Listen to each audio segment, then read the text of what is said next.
It has been, as probably most of you have noticed, quite a while since we put out our last podcast episode. But I will tell you, we are working really hard on scheduling some exciting interviews with executives and board members over the next few months. We cannot wait.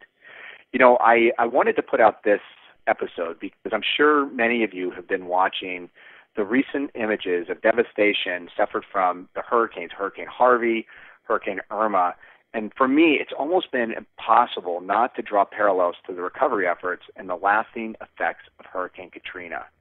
You know, I was reminded of my conversation with Mark Riley, the former Deputy Director of Disaster Recovery for the state of Louisiana. That is a mouthful, I do have to say.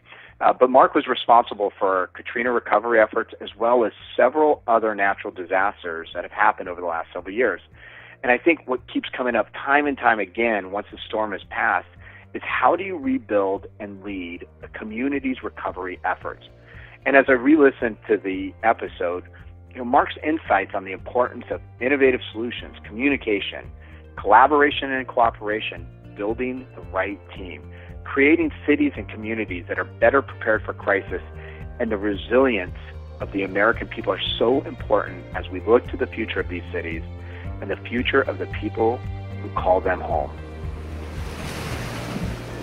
One of the things that struck me, and I've seen it in other places, and it's not just Louisiana, but how really resilient the American people are. You know, you're hit by something that is genuinely catastrophic, yet you're still willing to go back and fight and build it back and all. And those places that were hit hard with Hurricane Katrina and Hurricane Rita, you go back to them today and you can see the resilience that has been built back, not only in the physical infrastructure, but in the people. Those people are resilient. They're hard. They come back. They don't give up. Welcome to Resilient, where we hear stories from leaders on crisis, risk, and disruption. This episode is a perfect example of why I love the Resilient podcast. I did this interview with Mark back in 2016. I remember it like yesterday, and his insights from a career spent in disaster recovery are just as relevant, actually probably more so today than even at that time. I hope you take the time to listen to some of my favorite insights from this incredible conversation. In all sincerity, when you started to really think about what was most important in, you know, say your first 100 days, 180 days, whatever it may be, what were some of your initial priorities, Mark? Well, the first 100 days, I concentrated on learning the regulatory and statutory environment with which I was working, because I fuss at FEMA all the time. You know, a disaster happens, and what do? You bring this huge bureaucracy, not only in the staff that you bring, but in the programs that you bring. And you have to understand that bureaucracy to be successful.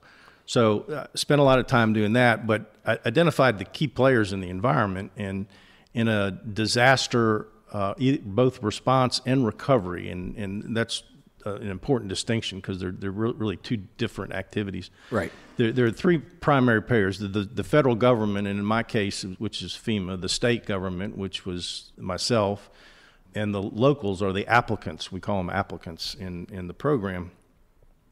And when I came in, it became very apparent that the relationship between those three primary players was very dysfunctional. So I went about trying to figure out things that we could do to put some functionality in how we were operating, and really try to build a partnership between those three entities so that we could all have a unified goal and work forward to it. An earlier question, just to put all this in context, an earlier question that you asked was how bad was it? Yep. Currently, Louisiana has 11 open disasters. We're managing close to $17 billion with over 35,000 projects, about 35,500 projects. Hey, Mark, can you define, just because everybody may not, what is a project? Okay, so, and this is in the Public Assistance and Hazard Mitigation Grant Program world. So if this building was damaged by an event, we'd bring FEMA in here and we'd look at the damage, we'd identify what damage in the building was caused by a hurricane, and then we'd put an estimated amount to repair that, and we put that in a project worksheet. It's a formal document that FEMA then obligates dollars to complete that project, to repair this building. And so that's a project. Can you go back to because you brought up something, I think that there's broader applicability than just within your world, and that's about relationships. You said one of the key things that you came in and really had to do was create a deep relationship between those three entities. Right. Do you have any perspectives on, or maybe even any lessons, or just thinking back around the importance of that beyond maybe what you've shared around the importance of relationships? Because it sounds so common. Of course you need to develop relationships, but that was the first thing that you mentioned. We had talked off of this broadcast about a thing I call the Riley Rules. And it's a one-page document that I created, I don't know, probably 20 years ago. And I've modified it over time. But two of the concepts in it are trust is indispensable, and a requirement in any sort of activity like this is communicate, collaborate, cooperate. Mm-hmm. And so without that partnership in which, I trust you, and we understand because we all communicate differently. So when I'm in an event like this, the first thing I do is go in and establish and try to understand what your method of communication is so that there's clear understanding between us. And that builds that partnership.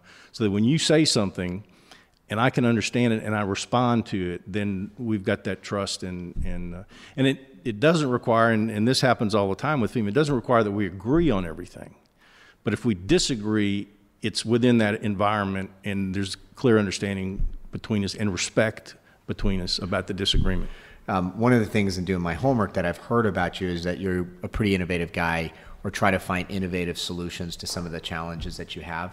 And one of the examples that I loved, and maybe if you could explain this, is that there are things called meal replacements, and there's a certain cost associated with that. And I know that I heard a story where you actually engaged local restaurants and food trucks to supplement meal replacements at a fraction of the cost. Hopefully I got that story right. Can you share that with us? So this was actually during Hurricane Gustav. So when an event like a big hurricane happens, the governor stands up the Unified Command Group, which is really all of his cabinet secretaries, and then we were meeting, and during Gustav, sometimes twice a day, to talk about things that were going on and things that were needing.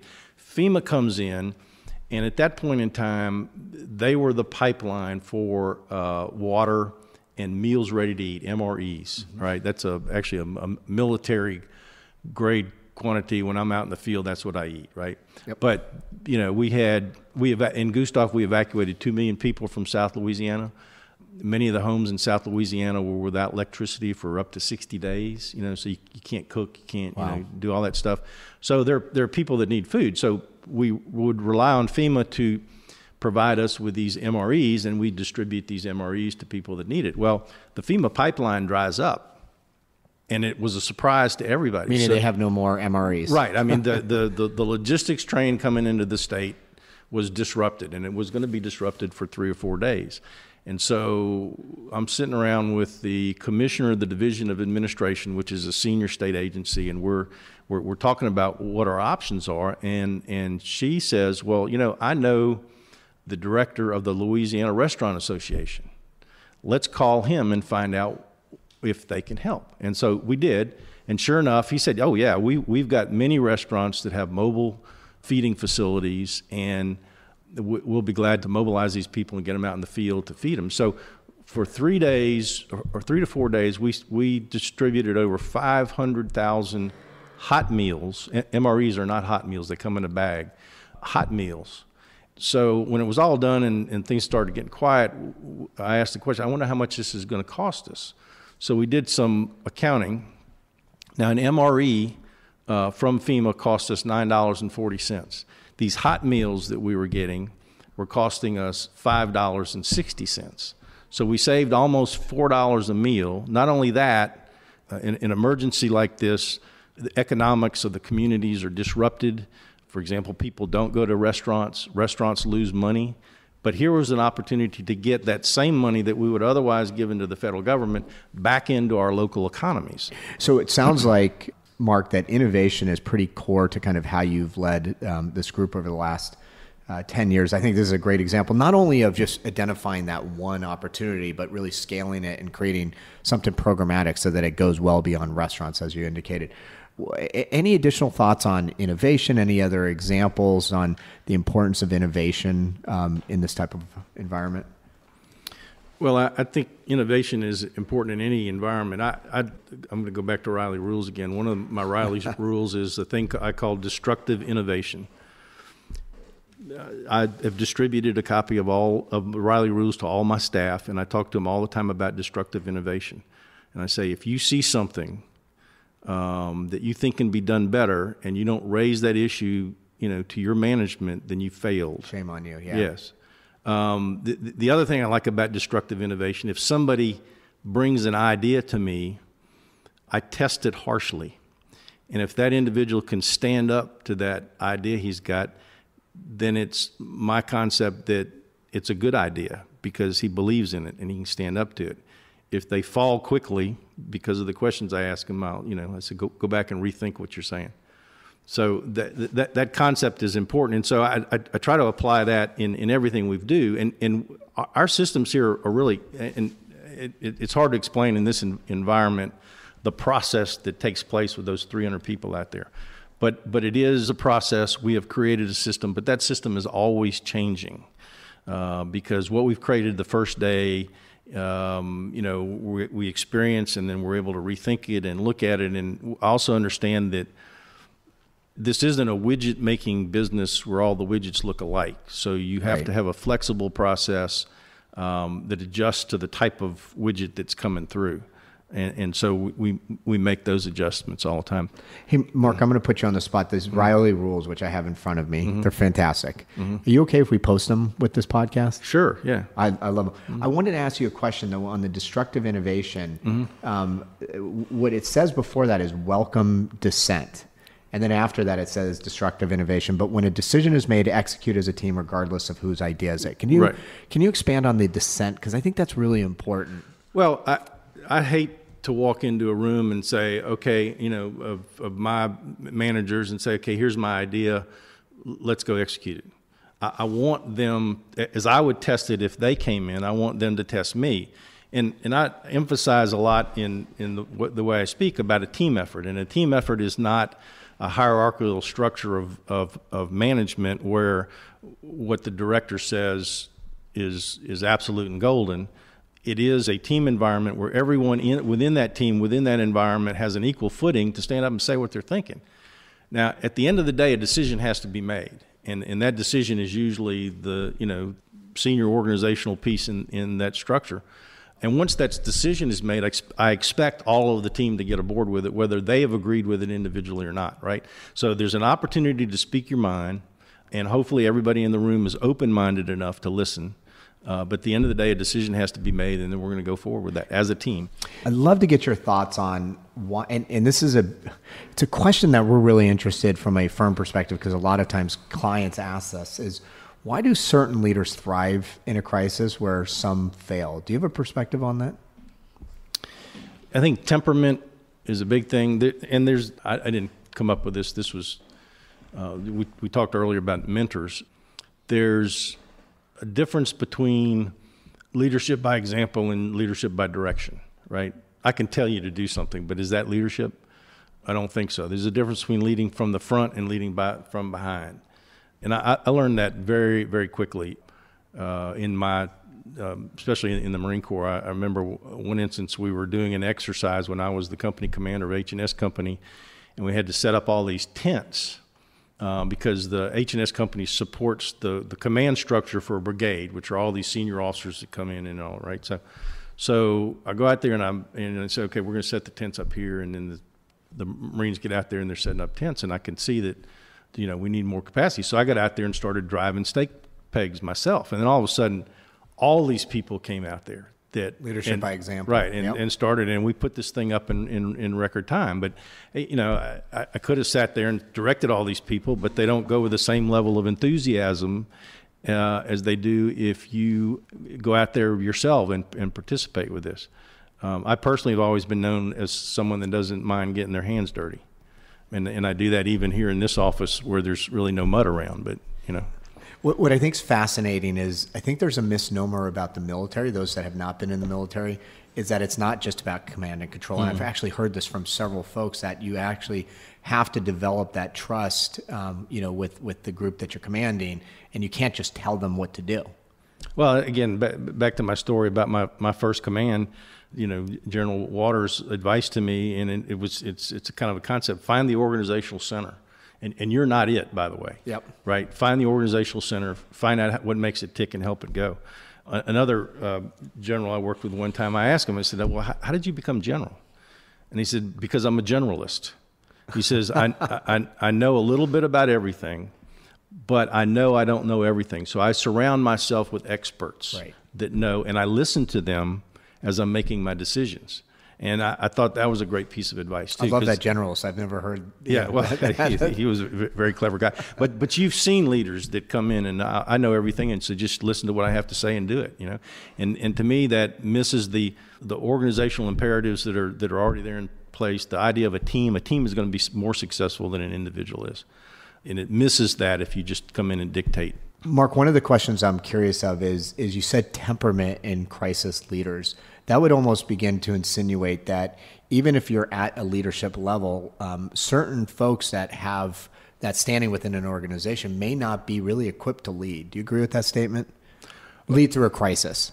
Right. I mean, certainly there are different leadership styles that will be successful in different venues. Right. In a crisis, the worst thing to do is to come in with an uncontrollable temperament. I do my best to stay calm, to not to raise my voice, and you'll notice if you do that, it will kind of spread over the entire environment, and everybody's that way. And then if I see somebody that is kind of too active in the crisis, I'll pull them aside and tell them to go sit down and drink a Coke or something. Let's move to team. What do you think makes a good or great crisis recovery team? I think in your question, the word team is very important. It's got to be an emphasis on the team environment and not necessarily organizational seniority, right? Especially in a crisis. I mean, if you've seen people operate in a the real response type stuff, search and rescue and all, you see people taking different roles like logistics or, lead scout or something, but it's all a team effort, right? And there's nobody really pointing at, and you go do this and you go do that. And again, a team is good because it practices before the event, and that's very important, not only in response but in recovery too. And that's a theme that I picked up in another light bulb moment. Even in recovery, if you're not organized and practiced in terms of how you bring that community back together, it's going to take you a lot longer to get it done. So organize and practice that. Understand the capability of the team and the capacity of the team, but also clearly understand the capability and capacity of the individuals in the team. Don't assign a mission to someone who's not equipped to execute that mission. Yeah, understand what they're good at, right? And deploy them appropriately. And put them where they're good, and make sure that you don't set them up for failure somewhere. Hey, thank you very much for listening to Resilient, a Deloitte podcast produced by our friends at Rivet Radio. You can hear us by going to Deloitte.com or visiting your favorite podcatcher, keyword Resilient. Also, I've been continuing, even though we have not put out an episode in a few months, but continuing to get so much engagement online. Met new friends, met new clients. Keep it coming. I love your input, your recommendations, and even future guests that we should have on. My profile is under Michael Kearney, and it's not spelled like a street in San Francisco. It's Kearney, Kearney.